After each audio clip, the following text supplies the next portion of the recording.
Interesting. Stovekraft की listing क्या राय है? स्टोवक्राफ्ट की लिस्टिंग में देखिए दीप, हमने बहुत क्लियर कट राय दी थी कि हाई रिस्क एपेटाइट वाले इन्वेस्टर्स लिस्टिंग पर मुनाफा कमाने के लिहाज से आप पैसा लगाएं। तो तब से लेकर अब तक बाजार का मूड माहौल तो बेहतर हो गया। बिल्कुल। लिस्टिंग इश्यू प्राइस के ऊपर होनी चाहिए जी। तो आपके लिए पैसा तो बन जाएगा। अब आपके पास दो ऑप्शन है जी। 385 रुपए का इश्यू प्राइस है। एक तो आपके पास ऑप्शन ये कि अच्छी लिस्टिंग हो, जो मैं उम्मीद कर रहा हूँ कि 450-480 रुपए की रेंज में होनी चाहिए। ठीक है, अगर मेरी उम्मीद के मुताबिक इसी रेंज में लिस्टिंग हो तो 425 का स्टॉप लॉस है आपका। ठीक है, अगर 480 हुई तो 450 का स्टॉप लॉस है, 450 हुई तो 425 का स्टॉप लॉस है। जो भी प्राइस पे लिस्टिंग हो उससे 25 रुपए आप स्टॉप लॉस ट्रेल करते थे। अंडरस्टूड। क्लियर कट है। 25 रुपए नीचे नीचे का आप जो हाई बन जाए उससे 25 रुपए नीचे का स्टॉप लॉस कर लेना है। क्लियर। लेकिन मैं बहुत साफ कर रहा हूँ कि लिस्टिंग किस लेवल पर होगी उसको लेकर मैं बहुत कॉन्फिडेंट नहीं हूँ, लेकिन मेरा अंदाजा है कि इस रेंज में लिस्टिंग होनी चाहिए। ओके। पहली चीज। दूसरा, फर्ज करें कि कल जो झटका पहले दिन परसों होम फर्स्ट फाइनेंस ने दिया है कि किस तरह से दमदार लिस्टिंग के बाद अब परसों सबको समझ में आ गया होगा। जब मैं लिस्टिंग पे के दिन भी स्टॉप लॉस की बात करता हूं तो क्यों करता हूं ऐसा। ये फैशनेबल वर्ड नहीं है स्टॉप लॉस। ये ठीक है, बोला होगा ना नील जी ने, क्या है उनका काम है, रोज बोलते हैं। तो ठीक है, मेरा तो काम है रोज बोल, मेरा काम रोज है, मुझे तो करना है। लेकिन अगर आपने स्टॉप लॉस लगाया होता 575 का या 600 का तो आपके गेंद सारे बच गए। बिल्कुल। लेकिन कल वापस जिस तरह का मूव हुआ वो भी सरप्राइजिंग है कि 590 तक कोई मार के लेके गया है। तो अब ये चीजें चलेंगी, है ना, क्योंकि अब दो तरह के मामले हैं। क्योंकि कई सारी आपने बैक्टर्स देखा, एंथनी देखा, एक आध और भी, बर्गर जहां पर लिस्टिंग के बाद बड़ा मूव आया, बड़ा मूव आने के बाद प्रॉफिट बुकिंग भी आई। तो अब कहीं कहीं एक जो ट्रेंड आईपीओ मार्केट में लिस्टिंग के बाद बन रहा है उसको समझना जरूरी है। समझना जरूरी है कि अगर वैल्यूएशंस अनाप शनाप हो जाएंगे तो प्रॉफिट बुकिंग भी आएगी। और उस प्रॉफिट सेम चीज शायद होम फाइनेंस में भी, और निचले स्तरों से फिर आपको रिकवरी भी मिलती है जब वैल्यूएशन आपके ठीक हो जाते हैं तो इश्यू प्राइस के नजदीक आकर फिर से बढ़ गया। तो यही चीज आप स्टोवक्राफ्ट में भी देख सकते हैं प्रोबेबली। तो मेरा ये समझना है 450-480 लिस्टिंग रेंज है, 425 का स्टॉप लॉस होना चाहिए। क्योंकि मैंने ये कहा कि एग्रेसिव ट्रेडर्स लिस्टिंग गेन के लिहाज से तो इन केस लिस्टिंग नीचे होती है, वैसे तो नहीं होनी चाहिए, लेकिन इन केस लिस्टिंग आपका अदरवाइज परमानेंट स्टॉप लॉस कभी भी किसी भी आईपीओ में अपनी इश्यू प्राइस का है, ताकि आपका कैपिटल न टूटे। कहीं भी लिस्टिंग हो इश्यू प्राइस का स्टॉप लॉस जरूर रखें, वो 385 होना चाहिए। मैं ये नहीं कह रहा हूं कि वो आ जाएगा, लेकिन आपकी सेफ्टी आपको पता होनी चाहिए और वो डाल के रखना चाहिए। स्पेशली लिस्टिंग के पहले दिन बहुत बड़े मूव आते हैं, तो ये आपके लिए स्टोवक्राफ्ट के आईपीओ का व्यू है।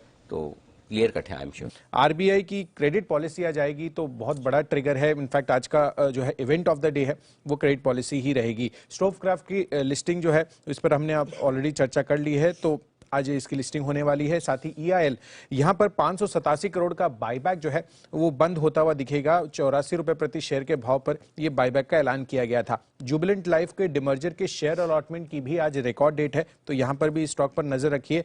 और जो ऑनलाइन एप्लीकेशन सबमिट करने की लास्ट डेट है, क्योंकि 1 मार्च से जो ऑक्शन शुरू होगा 4G स्पेक्ट्रम का, उसके लिए आज 5 फरवरी के दिन जो है आप जितने भी प्लेयर्स हैं वो ऑनलाइन एप्लीकेशन सबमिट कर सकते हैं इसमें पार्टिसिपेट करने के लिए।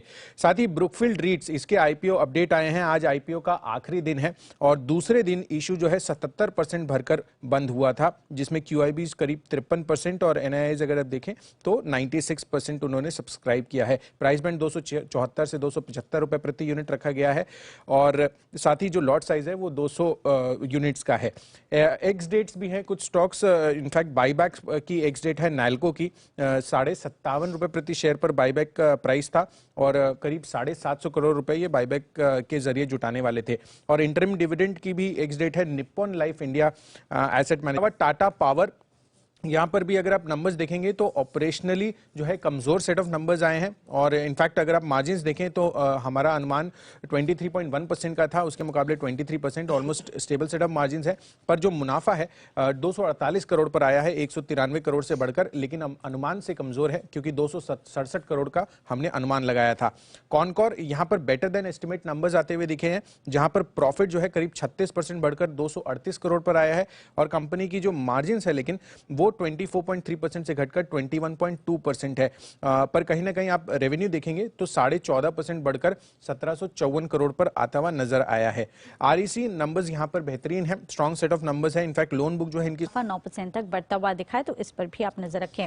एक्सचेंजिंग सॉल्यूशंस ज्यादा डेट्स आते हुए दिखे। एक शेड्यूल बीएसई पर कंपनी ने पोस्ट किया है, जहां पे जो डीलिस्टिंग के लिए बिड है वो 9 फरवरी को खुलती हुई दिखेगी। 15 फरवरी लास्ट डेट होगी और साथ ही जो काउंटर ऑफर देने की आखिरी तारीख है वो 17 फरवरी को होगी। वैसे मैं आपको बता दूं 56 रुपीज के आसपास ये एक जो फ्लो प्राइस है वो तय किया गया है डीलिस्टिंग के लिए, लेकिन फिलहाल ये स्टॉक 80 रुपए पर ट्रेड करता हुआ दिख रहा है।